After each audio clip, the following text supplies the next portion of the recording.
귀는 쫑긋 귀를 열어야 됩니다. 우리 어린이들. 자, 마가복음 14장 53절에서 72절. 자, 제가 읽겠습니다. 한번 쭉 따라오시면 됩니다. 그들이 예수를 끌고 대제사장에게로 가니 대제사장들과 장로들과 서기관들이 다 모이더라. 베드로가 예수를 멀찍이 따라 대제사장의 집들안까지 들어가서 아랫 사람들과 함께 앉아 불을 쬐더라. 대제사장들과 온 공회가 예수를 죽이려고 그를 칠 증거를 찾되 얻지 못하니 이는 예수를 쳐서 거짓 증언하는 자가 많으나 그 증언이 서로 일치하지 못함이라. 어떤 사람들이 일어나 예수를 쳐서 거짓 증언하여 이르되 우리가 그의 말을 들으니 손으로 지은 이 성전을 내가 헐고 손으로 짓지 아니한 다른 성전을 사흘 동안에 지으리라 하더라 하되 그 증언도 서로 일치하지 않더라. 대제사장이 가운데 일어서서 예수께 물어 이르되 너는 아무 대답이 없느냐? 이 사람들이 너를 치는 증거가 어떠하냐 하되 침묵하고 아무 대답도 아니하시거늘. 대제사장이 다시 물어 이르되 네가 찬송받을 이의 아들 그리스도냐? 예수께서 이르시되 내가 그니라. 인자가 권능자의 우편에 앉은 것과 하늘 구름을 타고 오는 것을 너희가 보리라 하시니 대제사장이 자기 옷을 찢으며 이르되 우리가 어찌 더 증인을 요구하리요? 그 신성 모독하는 말을 너희가 들었도다.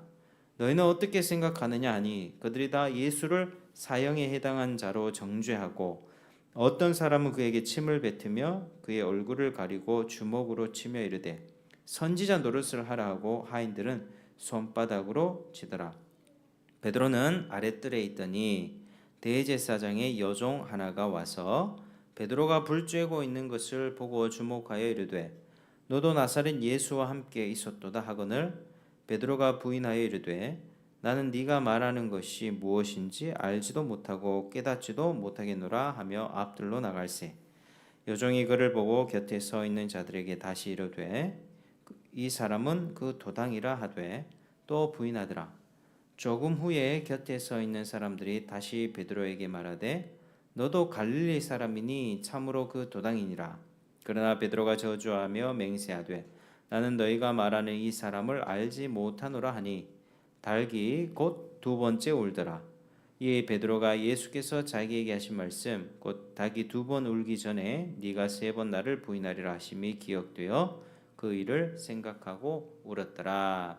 자, 아멘. 자, 오늘 말씀의 제목 한번 따라 하시겠습니다. 말씀의 제목. 자, 진리가 이끄는 삶. 시작. 진리가 이끄는 삶. 자, 우리가 이제 지난 시간에는 예수님이 무리들에게 끌려가셨다는 내용을 우리가 살펴봤습니다. 자, 지난 시간에 예수님께 배신의 입맞춤을 했던 사람이 있었죠. 그 사람이 누구였습니까? 가룟 유다였습니다. 자, 유다는 3년간 예수님을 쫓아다니면서 돈도 슬쩍하고 예수님으로 인해서 부귀영화 명성을 누려보려고 했지만 예수님의 모습에 실망해서 그렇게 은30 노예 몸값에 팔아버렸던 것입니다. 자, 이때 예수님이 하셨던 말씀이 다 이루어졌습니다. 자, 제자들은 예수님이 끌려갈 때 어떻게 반응했습니까? 모두 다 도망쳐 버렸다는 것입니다. 심지어 마가는 알몸에 혼니부를 걸치고 예수를 따라가다가 잡혀서 혼니부를 던져버리고 벌거벗은 몸 그대로 도망쳐 버렸습니다. 그래서 이제 성경은 예수님이 범죄자로 취급되어서 고난당하고 죽게 된다고 예언을 하셨는데 그 예언이 지금 속히 이루어지고 있는 것입니다. 그래서 오늘 본문에서도 성경의 예언이 어떻게 성취가 되는지 우리가 한번 같이 확인해 보겠습니다. 자, 오늘 본문에 53절 한번 같이 읽어보겠습니다. 53절. 자, 시작. 그들이 예수를 끌고 대제사장에게로 가니 대제사장들과 장로들과 서기관들이 다 모이더라. 아멘. 자, 여기서 보면 대제사장들이라고 되어 있죠. 자, 대제사장들, 장로들, 서기관들이 모이더라. 여러분 원래 대제사장은 그 제사장 제도가 처음에 생겼을 때 하나님이 아론의 계열만 대제사장이 될 수 있다 그렇게 직분을 허락하셨습니다. 그래서 맨 처음 대제사장은 아론이 되었고 그 다음에 아론이 죽고 난 다음에 그의 아들 엘르아살 뭐 이런 식으로 그렇게 그 아들들이 대를 이어서 대제사장으로 그렇게 직분으로 섬길 수가 있었습니다. 그런데 이렇게 이스라엘 역사가 쭉 오던 과정에서 신구약 중간기에 있습니다. 구약과 신약 중간에 400년이라고 하는 이 중간에 성경이 기록되지 않은 그런 공백기가 있었는데 그 400년 기간에 안티오쿠스 에피파네스라고 하는 아주 악한 정치 세력이 있었습니다. 그래서 이 아주 약한 이 왕이 마음대로 유다의 대제사장을 자기 입맛대로 임명하기 시작했던 것이죠. 그래서 헤롯 대왕 BC 46년에서부터 예루살렘이 멸망할 때까지 무려 몇 명의 대제사장이 임명됐는가 하면 바로 28명.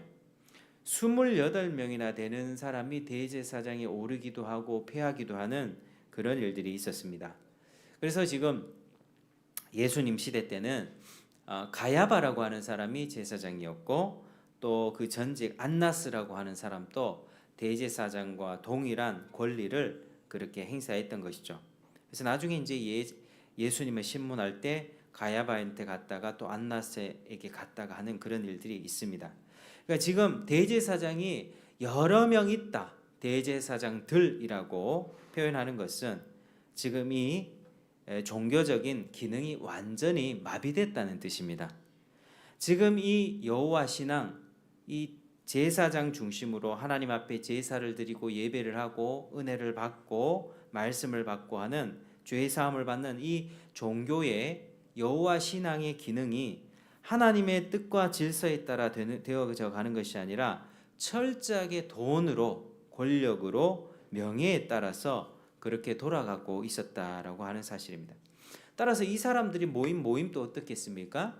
철저하게 부패되어 있겠죠.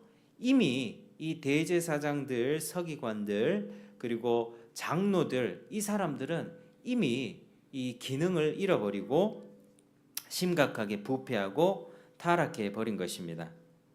그래서 성전의 시스템을 이용해서 자기의 재물을 장사하면서 그렇게 자신들의 배를 채워갔던 것입니다. 그러니까 이제 백성들이 하나님 앞에 사죄 받으려고 희생 제물을 드리지 않습니까? 뭐 양이든 염소든 소든 하나님 앞에 죄 용서 받기 위해서 제사를 드리고 감사함으로 뭔가를 제사를 드리면 그런 희생 제물을 통해서 자기들이 이득을 얻으려고 했던 그런 심각한 그런 부패함들이 이 종교 지도자들 가운데 있었다라고 하는 것이죠. 그러니까 이 사람들에게 무슨 선한 게 나올 게 있겠습니까? 전혀 없습니다. 자, 지금 계속해서 본문을 보시면 이 종교 지도자들의 모임을 사내들인 공의회라고 하는데 통상 이 공회는 모임을 언제 하냐면 안식일이나 절기가 없는 날에, 그러니까 평일날, 안식일도 아니고 뭐 유월절이나 뭐 오순절이나 초막절 이런 사람들이 모이는 절기가 아닌 그냥 대낮에 평일날에 모임을 합니다. 그런데 지금 이 기간이 언제입니까? 유월절 기간이죠. 유월절 기간에 시간은 지금 어떻습니까? 밤입니다. 유월절에 밤에 모여서 지금 모임을 하고 있다는 거죠. 그러니까 일반적인 사안이 아니라 예수를 어떻게 죽일까? 어떤 다른 회의를 하는 것이 아니라 이 사람들이 지금 이야기하고자 하는 주제는 하나입니다. 예수를 어떻게 잡아 죽일까? 그 모임을 위해서 지금 밤에 유월절임에도 불구하고 몰래 그렇게 모임을 했던 것이죠. 그러니까 이 사람들은 예수님이 정말 메시아인지 아닌지 고민하는 게 아니라 예수는 없애버려야 돼. 당장에 우리의 정치적인 대적이니 제거해 버려야 된다는 그 마음으로 모여서 회의를 하고 있는 것입니다. 그래서 거짓 증인들까지 섭외를 했죠. 예수에 대해서 정당한 신문을 해서 이 사람이 옳은가 그른가 이거 판별하기 위해서가 아니라 자, 목적은 예수를 죽이기 위한 것입니다. 자, 55절 같이 한번 읽겠습니다. 시작. 대제사장들과 온 공회가 예수를 죽이려고 그를 칠 증거를 찾되 얻지 못하니, 예수를 죽이려고 증거를 찾았지만 얻지 못했다. 옳고 그름을 판결해서 예수님에 대해서 알아보려고 또 정의를 세우려고 하는 게 아니라 예수를 죽여야 한다. 이 목적 하나로 지금 이 사람들은 여러 가지 방법들을 구했던 것입니다. 그래서 그들은 예수를 제거해야 우리의 자리가 굳건하게 설 수 있다. 저 예수가 빨리 없어져야 우리 백성들의 민심이 흔들리지 않고 우리의 이 성전의 시스템을 이용해서 우리는 한 자리 지킬 수 있고 우리도 잘 살 수 있고 그렇게 우리가 부유하게 살 수 있다. 이렇게 생각했던 것입니다. 예수님은 그렇게 부당한 신문을 받았죠. 부당한 신문, 부당한 재판을 받고 있습니다. 예수를 칠 만한 증거를 얻지 못했다. 56절에는 뭐라 되어 있습니까? 예수를 쳐서 거짓 증언하는 자가 많으나 그 증언이 서로 일치하지 못함이라. 이렇게 말씀합니다. 자, 57절에서 59절까지도 같이 읽겠습니다. 57에서 59 시작. 어떤 사람들이 일어나 예수를 쳐서 거짓 증언하여 이르되 우리가 그의 말을 들으니 손으로 지은 이 성전을 내가 헐고 손으로 짓지 아니한 다른 성전을 사흘 동안에 지으리라 하더라 하되 그 증언도 서로 일치하지 않더라. 아멘. 그러니까 사람들을 섭외한 거죠. 그래서 거짓 증언해서 예수가 이랬다 저랬다 말을 하지만 그 말이 서로 일치하지 않았고 그렇게 전혀 증거가 될 만한 것들이 발견되지 않았다. 지금 예수님 사방에는 예수님을 죽이려고, 예수님을 잡으려고 혈안이 된 사람들이 마구잡이로 달려들고 있습니다. 그러나 예수님에게는 전혀 증거나 죄가 발견되지 않았죠. 재판하는 사람들의 입장에서 이렇게 부당하게 신문해서는 되겠습니까? 안 됩니다. 근데 신기한 것은 예수님께서 이런 부당한 신문을 받으면서 그분은 죄가 없음에도 불구하고 거짓 증언하면서 사람들이 자기에 대해서 조롱하고 비방하고 이상한 말, 음모를 꾸미고 음해하는 막 그런 말을 쏟아냄에도 불구하고 예수님의 반응은 어떠했습니까? 잠잠했다라고 이야기합니다. 잠잠했다. 우리 보면은 61절에 침묵하고 아무 대답도 아니하시거늘 이렇게 말씀을 합니다. 아무 대답 안 하셨다. 여러분 나를 향해서 뒤에서 이상한 소리 해대고 또 있지도 않은 거짓 말을 만들어내서 나를 비방할 때 우리는 가만히 참기가 참 어렵습니다. 막 화가 나기도 하고 분노가 일어나고 그 사람을 쫓아가서 당장에 혼내줘야지 우리의 직성이 풀리는 것인데 예수님은 그런 일을 다 당하면서도 전혀 미동도 하지 않으셨습니다. 그런데 예수님이 잠잠할 것이라고 하는 그 내용은요, 우리 구약에 이미 예언되어 있습니다.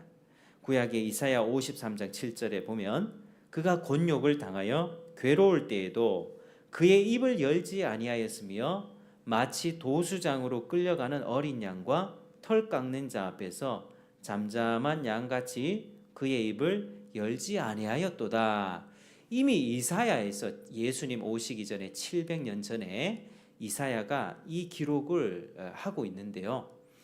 메시아가 오면 고난받는 종으로 죽게 될 것이고 그는 도살장으로 끌려가는 어린 양처럼 입을 열지 아니할 것이다. 이미 예언되어 있습니다.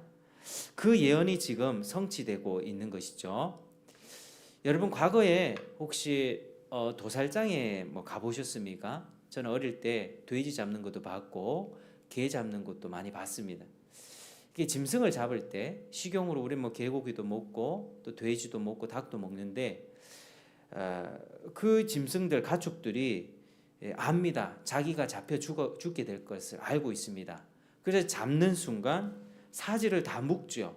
난리를 치는 것입니다. 유튜브에서도 제가 이제 도살장 이렇게 좀 쳐보니까 도살장에서 난리치는 소들이 이제 사람들을 이렇게 상해를 입히고 또 물건을 파손하고 이 짐승들도 직감적으로 아는 거죠. 나는 지금 죽는다. 어떤 그 죽음의 기운과 냄새를 맡는 것입니다.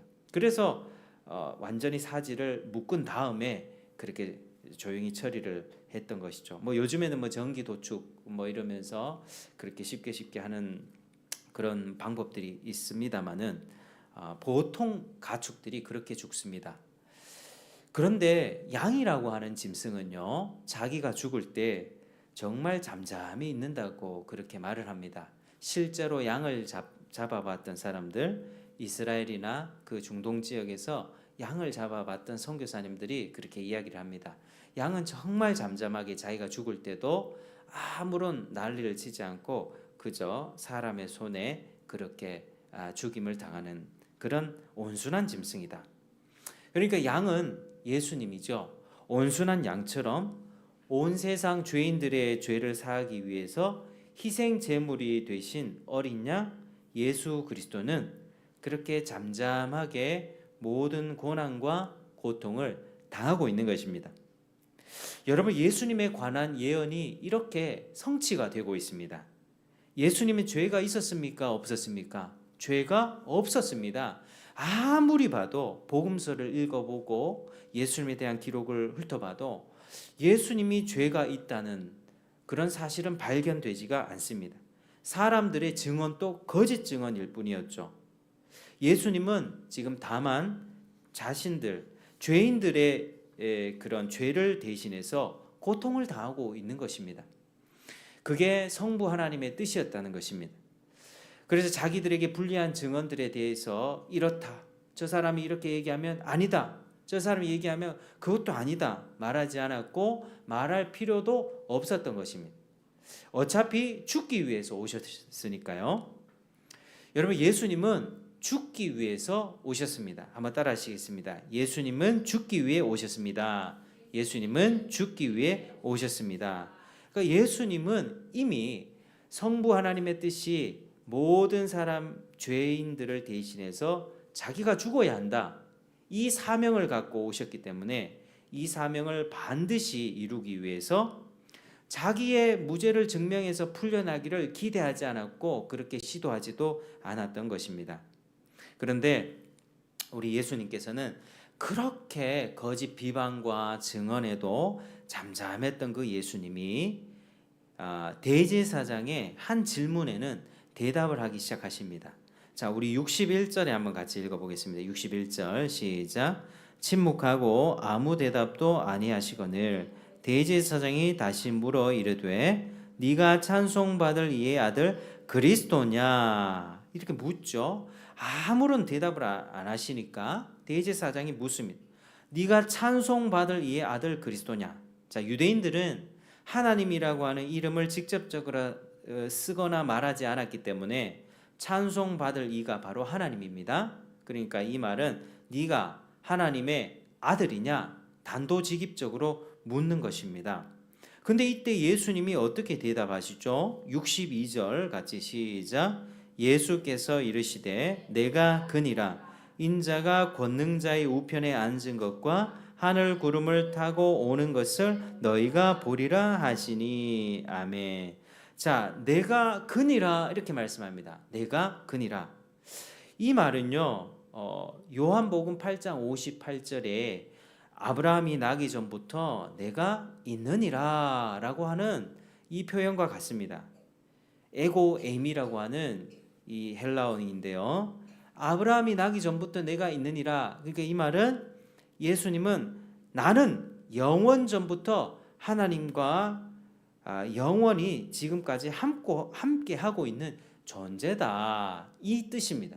예수님이 그러니까 나는 하나님과 영원히 함께하고 있는 존재다, 자신의 정체성을 확실하게 드러내고 있는 것이죠. 나는 하나님의 아들이라는 사실을 그렇게 드러낸 것입니다. 자, 이어지는 말씀에도 예수님의 사역에 관한 두 부분을 말씀하고 있는데, 자, 두 부분으로 나눠서 이해하면, 자, 인자가 권능자의 우편에 앉은 것, 그리고 그 뒤에는 뭐죠? 하늘 구름을 타고 오는 것. 이렇게 두 부분으로 나눌 수 있습니다. 자, 인자가 권능자의 우편에 앉는다는 것은요, 예수님이 죽고 난 다음에 부활하시고 승천하셔서 하나님 보호자 우편에서 왕으로 통치하신다는 것입니다. 그걸 첫 번째 말씀하시는 거고, 자, 하늘 구름을 타고 온다는 것은 무엇입니까? 나중에 주님의 왕적인 통치가 이제 이 세상에서 이제 끝날 때 모든 백성들을, 자신의 백성들을 다 모은 다음에는 자신의 왕대심을 완전히 완성하기 위해서 예수님이 재림하셔서 최후 심판하신다는 뜻입니다. 그래서 예수님이 자신이 이룰 사역에 관해서 두 부분으로, 장차 이룰 두 부분으로 이렇게 말씀을 하고 있는 것이죠. 나는 영원전부터 하나님과 함께했던 존재이며 앞으로 내가 죽고 부활하여 왕으로 통치할 것인데, 그 통치의 완성이 될 때는 내가 이 세상에 다시 와서 이 세상을 심판할 것이다. 그것을 너희가 보게 될 것이다. 이 말씀을 지금 하고 있습니다. 근데 예수님의 지금까지의 태도는요, 자신을 향한 비방에는, 거짓 증언에는 일체 요동이나 미동도 하지 않으셨습니다. 그런데 자신의 정체성과 역할에 관해서는 말씀하시기 시작하죠. 여러분, 이 사실을 믿으십니까? 예수님이 하나님의 아들이심을 정말로 믿으십니까? 이 사실을 믿고 인정하고 그분을 따르는 저와 여러분 되시기를 축복합니다. 예수님은 죽으신 후에, 조금 있으면 죽게 되거든요. 죽으신 후에 3일 후에 부활하시고 하늘에 오르시고 또 하나님 우편에서 이 왕으로 통치하고 계신 분입니다. 지금 예수님이 그 왕적인 통치를 하고 계신다는 거예요. 지금 왕권을 어떻게 행사하시는가? 바로 하나님의 사람들, 저 같은 목사들, 우리 성도들을 주님께서 일으켜 주셔서 전도하게 하시고 복음 전하게 하시고, 예수를 믿는 사람들이 모이게 되면 교회가 생겨나게 되고, 이 교회는 성령이 운행하시는 하나님의 집입니다. 택자들을 교회로 불러 모으고 계십니다. 복음 전도의 방법으로요. 복음을 전하고 예수 믿겠다, 예수님을 믿는 사람들의 모임에 함께 연합해서 예배하고 또 세상 가운데 구별돼서 살고 그 진리의 말씀을 따르며 살도록 그분의 왕권을 그렇게 행사하십니다. 세상의 왕들은요, 권력으로 그리고 억압적인 방식으로 내 말 들어, 그렇지 않으면 너 제명해 버릴 거야, 벌금 매길 거야, 이런 식으로 세상을 다스리죠. 그러나 예수 그리스도의 왕권은 이렇게 복음과 성령으로 다스리십니다. 복음을 전하고 성령 가운데 거듭나게 하시고 그분의 진리를 따르는 이 교회 모임으로 불러오셔서, 그리고 하나님이 그의 백성들을 만들어 가시는 것이죠. 예수님이 지금까지 이 왕권을 행사하고 계십니다. 그리고 재림과 심판은 아직 이루어지지 않았지만 곧 이루어질 내용입니다. 여러분, 예수님이 다시 오신다는 사실을 정말 믿으십니까? 오셔서 뭐 하십니까? 심판하시고 자신의 백성들을 구원하시는 것입니다. 12월 달에 성탄절이 있는데, 성탄절에는 예수님이 십자가를 지러 죽으러 오셨죠.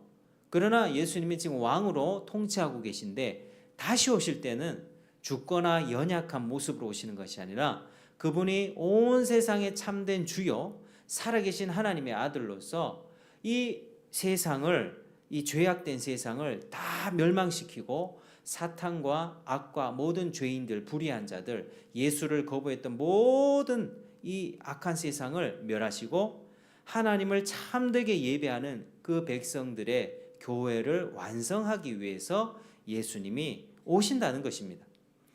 그래서 예수님은 이 최후에 오셔서 심판과 동시에 구원의 역사를 완성하시는 것이죠. 여러분, 이것이 우리가 앞으로 겪어야 되고 앞으로 반드시 일어나게 될 일입니다. 우리가 예수님을 믿는다고 할 때는 예수님의 존재와 예수님이 행하시는 이 모든 사역들을 다 믿는 것입니다. 내가 예수님을 믿는데 예수님이 다시 오시는 것은 믿지 않아. 이런 거 없습니다. 예수님이 하나님의 아들이시고 그분이 메시아라는 사실을 우리가 받아들인다면 그분이 하셨던 모든 기적들, 말씀들, 가르침을 수용하고 그리고 그분이 다시 오신다는 그 약속을 믿고 살아가는 것이죠. 그래서 예수님의 모든 말씀을 우리가 받아들이고 그분의 구원을 기다리면서 살아가는 것이 우리의 삶의 방식이 되어야 되는 것입니다. 이 부르심에 믿음으로 응답하고 회개하는 자들은 구원을 받을 것입니다. 이거 분명한 사실입니다. 예수님이 불러주시고 이 복음으로 부르시는 자들 믿음으로 내가 예수를 믿고 주님이 행하시는 일을 기대하며 나의 죄를 회개하고 진리에 따라 살겠습니다 하는 사람들은 다 구원을 받겠지만 여전히 자기 방식을 고수합니다. 자기 스타일, 내 고집대로 나는 교회 가는 게 부담스러워.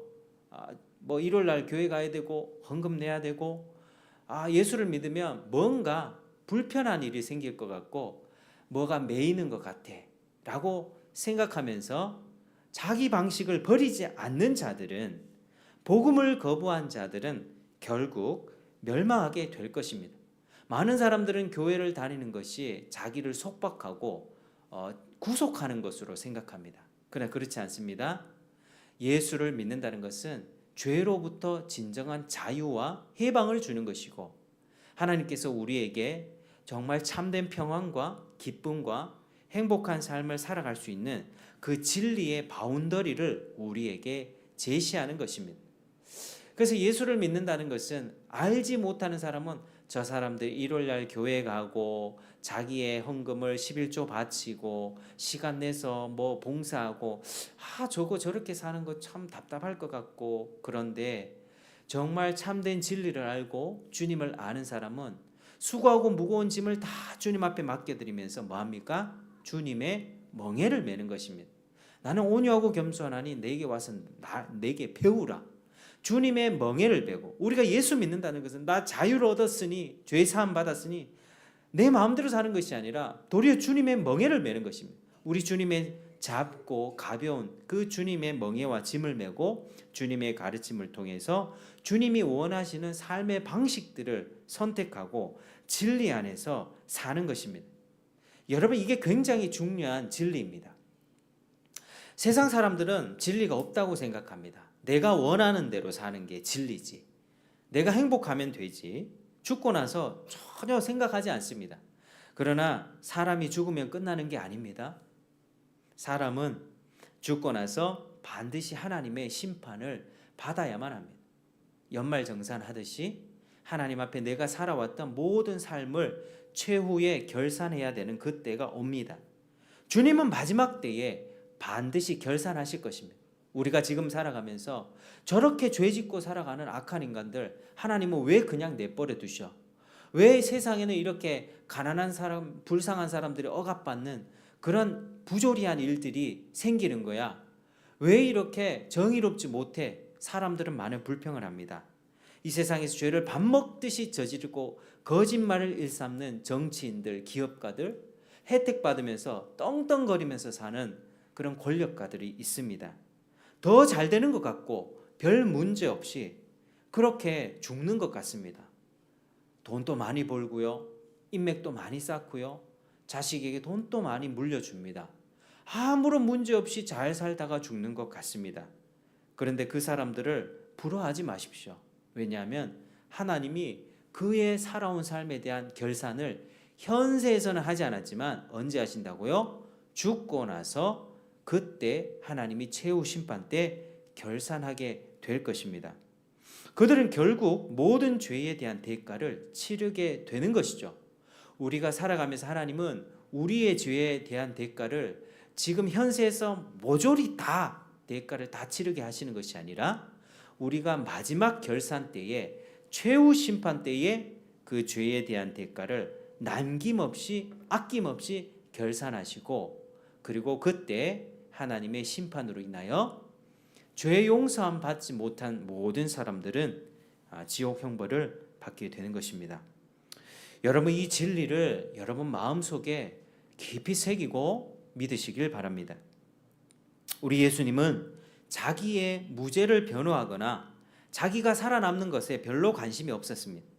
도리어 예수님이 죽임을 당할 때까지 이 진리를 선포하고 자신이 행할 사역, 왕권의 사역, 통치의 사역, 재림과 심판의 사역, 이 진리를 선포하고 세우는 것을 가장 중요하게 생각하셨습니다. 그게 자기의 사명이었기 때문이죠. 예수님은 그것에만 충실했습니다. 진리를 이렇게 들으면 사람들의 반응이 어떠해야 합니까? 일단은 들려주면 진지하게 한번 생각해보고 고민해보는 것이 맞지 않겠습니까? 근데 오늘날에도 우리 이 진리를 전하면 거부하는 사람이 많고 비방하는 사람이 많았듯이 이 당시의 사람들도 똑같았습니다. 이 진리를 말씀하셨는데 사람들이 진지하게 고민을 해야지 사람들의 날이 서기 시작합니다. 자, 63절에서 65절 같이 시작. 대제사장이 자기 옷을 찢으며 이르되 우리가 어찌 더 증인을 요구하리요? 그 신성 모독하는 말을 너희가 들었도다. 너희는 어떻게 생각하느냐 하니 그들이 다 예수를 사형에 해당한 자로 정죄하고 어떤 사람은 그에게 침을 뱉으며 그의 얼굴을 가리고 주먹으로 치며 이르되 선지자 노릇을 하라 하고 하인들은 손바닥으로 치더라. 아멘. 대제사장은요 자기 옷을 찢으며 극한 분노를 드러내면서 우리가 어찌 더 증인을 요구하리요? 신성 모독자다 라고 이렇게 말하기 시작했습니다. 이 진리에 관심이 없었던 자들, 그저 자기가 이 땅에서 잘 먹고 잘 사는 것만을 중요하게 여기며 살아갔던 그들에게는 부활, 승천, 재림, 심판, 이 진리는 전혀 들리지가 않았습니다.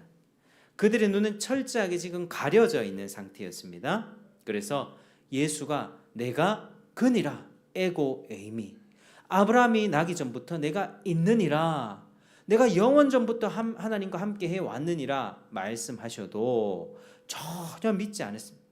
어찌 너 같은 청년이 하나님의 아들일 수가 있느냐라고 도리어 따지기 시작했죠. 그렇게 예수님은 자신에 대해서 아무런 변호는 하지 않으셨지만 결정적인 진리, 내가 그니라, 내가 메시아니라, 그 정체성을 드러냈고 자신이 행할 사역을 말씀하셨다가 죽임을 당하게 되는 것이죠. 이게 구약에 예언된 바입니다. 구약의 700년 전에 이사야를 통해서 예언된 바가 그대로 이루어지고 있는 것이죠. 그런데 이 예언이 거꾸로 올라가서 보면 창세기 3장 15절에 여자의 후손이 바로 예수님입니다. 예수님은 그 하나님의 계획, 모든 사람들의 죄를 해결하고 하나님 품으로 이끌기 위한 그 구원의 역사, 구속사를 지금 성취하고 계시는 것이죠. 여러분, 이 진리는요 이렇게 강력한 힘과 능력을 발휘합니다. 예수님은 이 진리 때문에 하늘 영광을 버리고 낮고 천한 이 세상에 오셔서 인간으로, 그것도 가난한 목수의 집안의 인간으로 인생을 사셨습니다. 모진 고난과 조롱을 받으셨고 심지어 범죄자 취급까지 받으면서 끌려가면서 자기 목숨을 버리셨습니다. 그리고 예수님을 믿었던 수많은 사람들, 그때부터 그 이후로 지금까지 우리까지 오면서 예수님을 믿었던 수많은 사람들은 그 진리 때문에 자기 삶을 버리고 주님을 위해 충성 헌신하면서 이 땅에서 고난과 수고를 마다하고 참고 절제하고 인내하면서 희생하고 감내하며 그렇게 살아갔던 것입니다. 여러분, 이것이 참된 기독교의 힘입니다. 기독교가 2000년이 넘도록 멸망하지 않고 여기까지 올 수 있었던 이유는 기독교 진리가 절대적인 진리이기 때문입니다. 기독교에서 말하는 이 기독교의 예수에 관한 교리, 예수님이 하나님의 아들이시고 그분의 성육신과 그분의 십자가 죽음 부활 승천, 하나님 보좌의 우편에서 왕대심 통치하시고 교회를 세워가시다가 최후에는 다시 오셔서 심판하시고 이 완성된 교회를 이루신다는 이 진리는요, 보편적인 절대적인 진리이기 때문에 기독교인들, 믿는 자들의 마음에 살아 역사함으로 그들이 자기의 삶까지, 목숨까지 내버려두고 자기 사랑하는 가족까지 뒤로하고 주님을 쫓아갈 수 있었다라고 하는 사실입니다. 그런데 세상 사람들은 어떻습니까? 세상 사람들은 뭘 믿고 살아가죠? 참 우리는 절대적인 보편 진리를 가지고 이걸 가지고 괴로울 때 주님을 붙잡고 기도하며 그렇게 살아갑니다. 근데 세상 사람들은요, 자신을 붙잡아줄 무언가가 없습니다. 뭐 세상 유행입니까? 즐거움입니까? 트렌드를 쫓아갑니까? 그것들은요, 흥하다가 망하고 돌고 도는 것입니다. 오늘날에도 복고풍이란 게 있죠. 오늘날 지금의 이게 유행이지만 20년, 30년이 흐르면 그게 또 돌고 도는 것이 이 세상에 해 아래 새 것이 없습니다. 사람들은 그것을 따라 살아갑니다. 그 유행을 선도하는 그룹들, 뭐 연예인이나 이런 그룹들, 예술계, 문화계, 그런 세상 사람들의 트렌드와 가치와 문화를 이끌어갑니다. 그런데 그러한 가치들은 돌고 도는 것이죠. 변함없는 진리는 바로 예수 그리스도입니다. 기독교인들이 이렇게 세상에 구애받지 않고 살아갈 수 있는 이유, 자신의 모든 것을 내려놓고 주님을 끝까지 쫓을 수 있는 이유, 예수 그리스도라는 진리를 보편적인 진리, 절대적인 진리로 받아들이고 살아가고 있기 때문입니다. 여러분, 세상 가운데는요, 돈도 그렇고 유행도 그렇고 사람도 그렇고 뭐 어떤 것들도 자신을 잡아줄 수 있는 그런 강력한 힘이 되지 못합니다. 참되고 살아계신 하나님만이, 유일하신 예수 그리스도의 복음만이 절대적인 진리가 되고 그것이 내 삶을 잘 붙잡아 줄 수 있습니다. 진리는 어떤 시련과 어려움에도 능히 이겨낼 수 있는 힘을 주는 것이죠. 진리를 붙잡고 있지 않으면 쉽게 넘어집니다. 베드로 한번 보실까요? 베드로. 자, 66절에서 그 72절까지 베드로는요, 혈기왕성하고 에너지 넘쳤던 그 베드로. 베드로는 지금으로 따지면 뭐 상남자라고 볼 수 있습니다. 아주 강하고요, 혈기왕성하고 목소리가 컸던 뱃사람. 그런데 사람들 앞에서 66절에 아랫뜰에 이렇게 불을 쬐고 있는데, 대제사장의 여종, 그러니까 어린 소녀, 어린 계집이란 뜻입니다. 이 어린 소녀가 이렇게 너도 나사렛 예수와 함께 있었다 이렇게 고발하니까 예수님을 68절에 부인하여 말하죠. 네가 말하는 것이 무엇인지 알지도 못하고 난 깨닫지도 못한다. 근데 또 다른 종이 나옵니다. 69절에 여종, 또 그 계집 여종이 곁에 서 있는 자들에게 이 사람은 그 사람과 한패다, 같은 도당이다 얘기할 때 또 부인합니다. 이 70절에 또 부인하더라. 조금 후에 곁에 있는 사람들이 다시 베드로에게 너도 갈릴리 사람이니 참으로 너도 그 도당이다, 같은 편이다. 그러니까 71절에 베드로가 어떻게 합니까? 71절 같이 시작. 그러나 베드로가 저주하며 맹세하되 나는 너희가 말하는 이 사람을 알지 못하니라 하니. 아멘. 이 저주하며 맹세했다는 것은요, 예수를 저주했다는 건 아닙니다. 자기 이름을 걸고 저주한 거예요. 영어로 보면 call down curse on him 이렇게 되어 있습니다. 자기한테 저주하는 거야. 내 이름을 걸고 맹세한다. 나는 예수를 절대 모른다. 나의 예수를 아는 자면 내가 죽을 놈이다. 이렇게 얘기를 하는 것입니다. 여러분, 베드로는요, 진리를 굳게 붙잡지 못했습니다. 지금 현재 이 시점에는. 그렇게 넘어졌던 것이죠. 물론 나중에 하나님은 베드로를 다시 일으켜 주셔서 회복시켜 주십니다. 후에 베드로는 회개하고 성령을 받고 진리를 굳건히 붙잡고 지금과는 다른 인생을 살게 됩니다. 이렇게 여종, 그 어린 여자 계집 아이의 고발에도 난 예수를 모른다라고 부인했던 그 연약함을 보였던 베드로는 이제는 군인들과 유대의 공회원들 앞에서도 강하고 담대하게 복음을 전하면서 매를 맞거나 뭐 감옥에 갇히거나 조롱당하거나 하는 여러 가지 그런 어려운 공격에도 시련에도 아무런 거리낌 없이 예수를 전하는 그런 담대한 용사가 되었다는 것이죠. 진리가 이끄는 삶이 되었던 것입니다. 자, 말씀을 맺겠습니다. 여러분, 보통 사람들이 사는 삶의 방식이 무엇입니까? 무엇을 자기 삶에 두고 자신의 삶을 이끌어 갑니까? 새해가 되면서 사람들은 어떤 결심을 할까요? 부자 되려고 하는 마음, 잘 되고 싶어 하는 마음, 또 사람과의 관계를 잘 해보고 소소한 행복을 누리면서 살려고 하는 그런 마음들이 있을 것입니다. 그러나 뭐 돈이든 사람이든 자기 명예와 이름을 추구하든 소소한 가족 간의 행복을 추구하든 아니면은 뭐 자기의 커리어를 추구하든 어떤 것을 추구하며 그것을 통해서 자기의 삶의 동력을 일으킵니다. 나 올해는 이 목표를 향해서 달려갈 거야. 청년들은 나는 오늘 몸짱이 될 거야. 어떤 이런 목표를 가지고 자신의 삶의 에너지를 끌어내죠. 그런데 돈과 명예, 사람들, 자기 자아 성취 이런 것들은 자기를 온전히 지탱해 줄 수 있는 힘이 없습니다. 결국 자기가 원하는 것들, 자기 자아를 추구하다 보면 자기 자아의 욕심은 끝도 없이 발전하고 그 욕구가 솟아나기에 결국에는 만족하지 못하죠. 하나님이 세상을 창조하실 때 온 세상을 만드셨고 그 위에 사람을 만드셨습니다. 그러니까 우리가 돈을 벌고 세상의 것들을 취하는 것은 우리의 발 아래 두면서 살아가야 되는 가치들입니다. 우리는 세상을 발로 밟고 발로 딛고 두 발로 딛고 서서 어디를 쳐다봐야 합니까?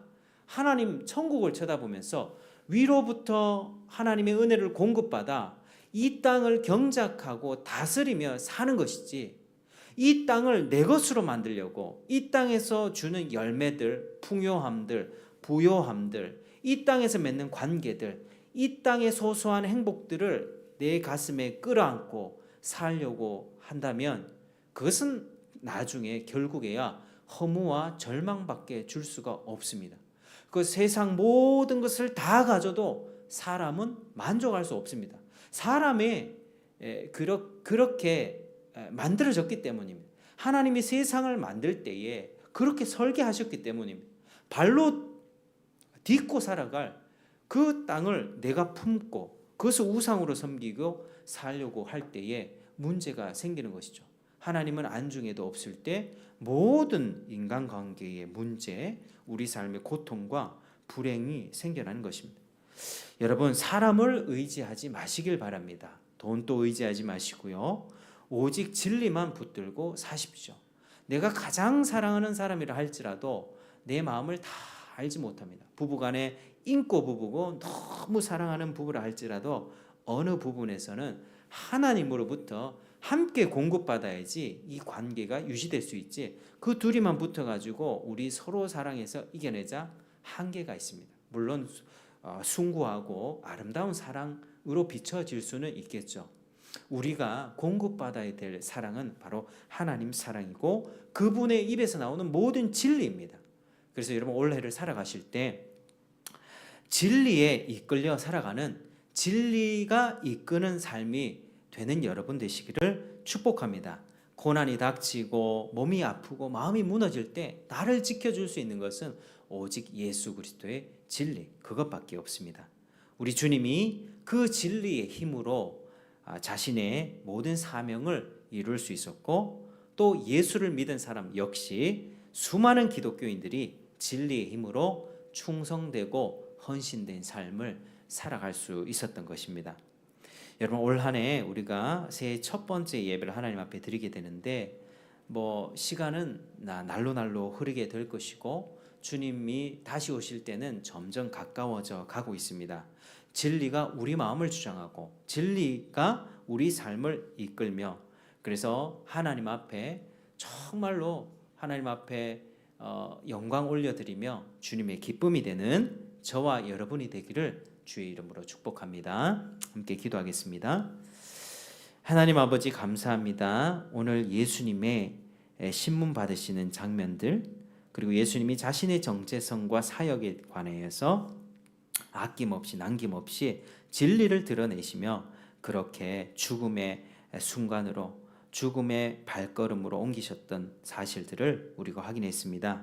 하나님 아버지, 우리가 세상에서 살아갈 때에 사람, 돈, 명예, 권력, 이 세상의 풍요로움과 소소한 행복들, 그것들이 우상이 되어서 내 마음에 자리 잡지 않기를 원합니다. 진리가 내 마음속에 충만하여서 그 진리가 나를 이끌고 그 진리로 인하여서 내가 든든히 서가며 하나님 앞에 온전히 영광 올려드리는 저희가 될 수 있도록 도와주시옵소서. 원래 거듭나지 않는 심령들이 있다면 다 거듭나게 하시고 이 진리 앞에 내 고집과 내 생각 스타일과 방식들, 내 삶의 모든 것들을 내려놓고 진리를 수용하여 그리스도를 믿고 그분의 모든 가르침을 수용하며 주님의 다시 오심을 준비하며 살아가는 저희가 되도록 인도하여 주옵소서. 예수님 이름으로 기도드립니다. 아멘. 우리 찬송 338장